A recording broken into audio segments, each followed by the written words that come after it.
And so I had to pause for a moment and help her to understand my own beliefs. And I said, because anything else that I say to you is going to be rooted in these beliefs. And so if you are not interested or cannot grasp what I am about to say to you, then it's no need for you to listen to me, because we're going to constantly be back and forth, and it's not going to accomplish anything that will be meaningful for you in the situation that you are presenting to me.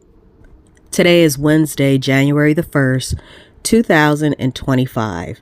And today, on the first day of this year, I want to share with you a post from this morning on witch hunting social justice advocates. But before I do that, I want to explore a question that I have about the church and the reason that people attend church.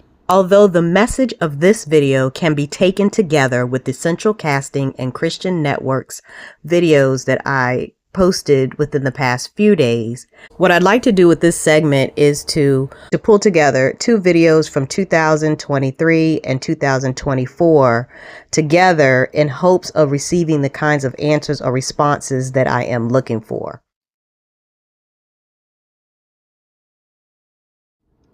In 2023, I made this video and titled it, "Why Do People Attend Church? Is invocation involved, and do they accomplish that in going?"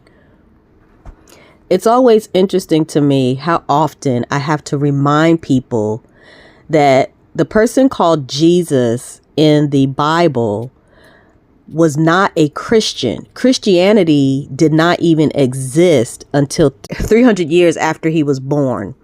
But religion existed, and a huge part of what has been called his ministry was about attacks against the church and the legal system, because they were both oppressing people. The problem is that people could not see the world the way that he could see it. And so he had to try his best to explain it to them in ways that they could understand, because they could not deny that they were oppressed.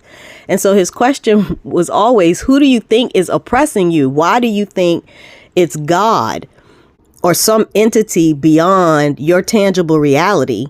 I repeat, Jesus was not a Christian. Christianity did not exist at the time of his ministry. Religion did exist, and he was born and raised in a religious culture. So then I always end up asking people, why do you attend church? And even better, why do you feel like you need to contribute money so that your church can continue to function in a church building, when that wasn't the method that was used by even the highest religious figure in the church that you worship? Having this question, if people know that they have become a cancer, and whether or not they understand the nature of cancer and what cancer is. I've talked about cancer or referenced it as a metaphor numerous times over the nearly 2-year period that I've been making and sharing videos and using social media again, because it is a significant parallel to the kinds of social constructs that have completely overtaken how people understand relatedness and relationship with each other, because it is difficult to get them to hold themselves self-accountable, which is essential to being able to help people to move in a direction that will allow them to achieve the goals they say they would like to achieve for themselves. There is absolutely a need for people who have the kind of mindset of someone like me, who wants to see a paradise worldwide where 100% of the children and their biological families feel safe, healthy, and happy 100% of the time, against a culture of people who simply do not want that. But what would be the difference between going to a church and just gathering together in each other's homes periodically, bringing food over as a potluck, getting together just to give each other support, as you continue to try and bring about a paradise worldwide and to slowly help wake people up from the delusions that cause their own oppression. From there, I had a visit with my two daughters, my biological daughter and her best friend, and just having a long discussion about relationships, but me feeling like I needed to preface the conversation with saying, even though I have worked professionally as a therapist, the kinds of things that we're talking about today and the approach that I'm taking to this is not the same as I would as a therapist, because the difference is availability. I cannot be a mother type figure to every single person that I have worked with. Otherwise, I could not be effective in my work. But with my own children, my availability is unlimited. And anytime they are struggling with any aspect of a problem that we are working on resolving, they can access me, which is something that a client cannot with their therapist, which is why I have asserted that, my goal has been to work therapists right out of a job, because you should be able to go to your family when you are having a social, emotional, or psychological crisis, because they have a vested interest in you working through it to its completion so that you are able to function within the family and within your own relationships in healthy ways. Something that a therapist who is being paid is not going to be able to do, even if they wanted to, because they just cannot have that much availability for everybody else's husband, wife, and child. If you go to church to hear a sermon, how long should you continue to go to church services and church meetings and Bible studies to receive feelings of hope and edification? When should those meetings turn into something about social justice and finding justice and holding people accountable, until we have a full consensus where 100% of the people agree to do no intentional harm 100% of the time? And that was also, part of the struggle I had as I was having my discussion with my daughters on Sunday, because I wanted to help them to understand that a lot of the issues that they were having were not their fault, that they were a condition of the trauma we have all had to endure for the last 8 years, but especially since 2020, when the pandemic helped and the entire fabric of social life was upended and just shifted in all kinds of ways, and then trying to recover from that. There were kids who graduated from high school, like my nephew in 2020, who could not have a graduation ceremony, something that he had been planning for and everyone expected up until 2020, when we all just sort of had to accept that kids were not going to be able to have those kinds of ceremonies and things like that. So that's that's sort of a gap in his historic remembrance of what it means to go to high school and then to finish, and then what happens after you finish, through no fault of his own.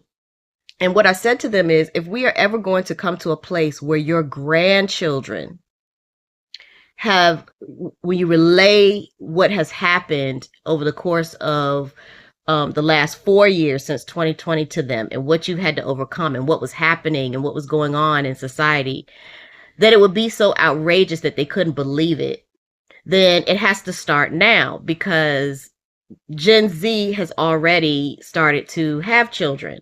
And their children are old enough to understand what's going on around them. And so they'll have a memory of it. They won't have full memory of it, but they will have some remembrance of it.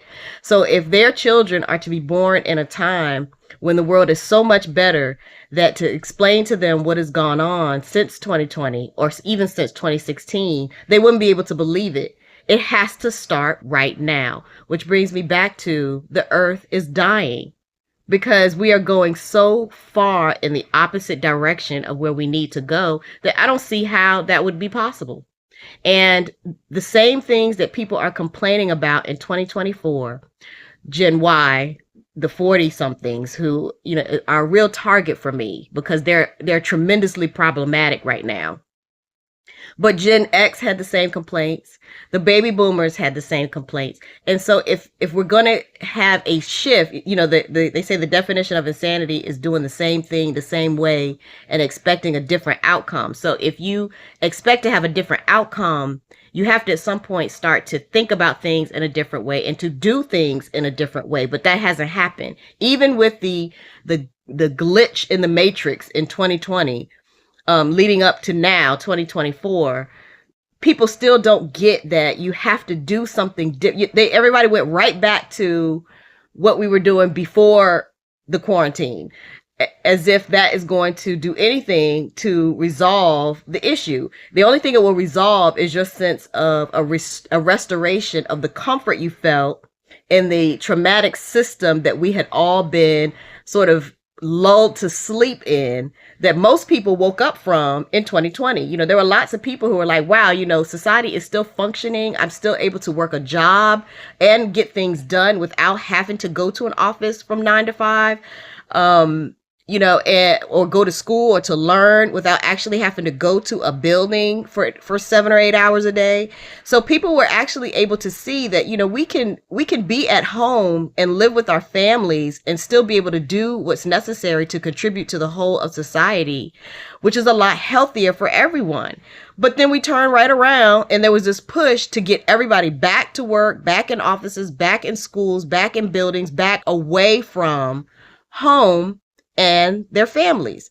Am I making sense to anybody? Is any of this sort of culminating and coming together to a single point that you can follow and kind of appreciate in terms of what I'm trying to say here? So again, I just asked the question, why do people attend church? What is the function of attending a church in a freestanding building? And before you answer, I want you to consider what it was like during the quarantine in 2020, how people functioned and how people were able to access the kinds of things that they normally access when they attended church in a physical building. Which were the first institutions to really push having people being able to return to congregating in buildings, and why?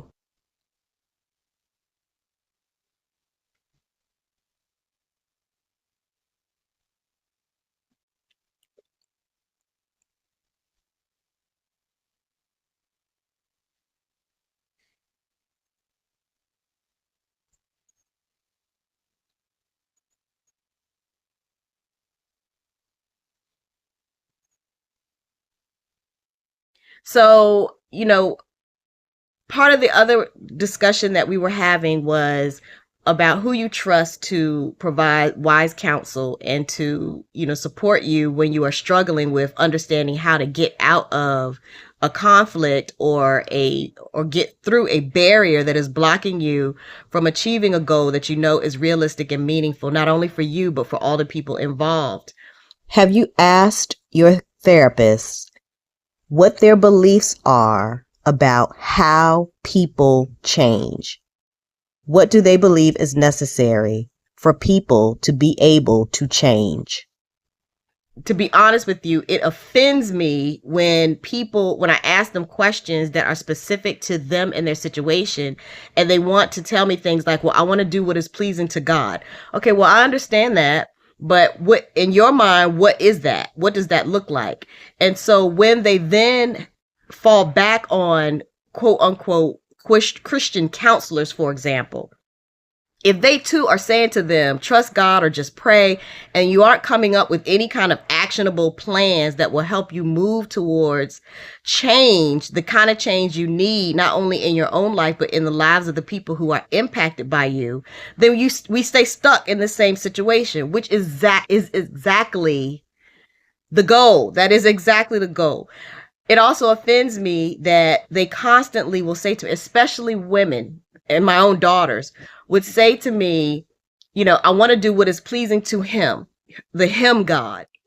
Because I'm addressing the church in this video, not solely, but primarily, I feel like I need to start any witch hunting oriented commentary or messaging or even questions with the book of Jude so that people are brought back into full awareness of the warnings that have been provided to them, even within the text that they are already using. So here is the post from today. What is the function of prisons? They aren't designed to rehabilitate. The recidivism rate will give evidence of that. Free labor is also not a major benefit to oppressors because of the restrictions on the kinds of labor the incarcerated can perform. So in the grand scheme of the ultra elite who rely on the economic system to maintain a slave state for the majority in this country, what is the benefit of incarcerating people, even innocent people, for extended periods of time? Really think about this. If you need a clue, please turn to your LGBTQIA2+ neighbor. I think there's an entire Boondocks episode about Tom the lawyer that covers this. If you got it, then also offer ideas for how prison structure, socialization, and placement supports this theory. How are prisons like any other aspect of the public education system? What do the imprisoned learn before they are released back into society? I then provide some additional videos for further contemplation and consideration of these questions.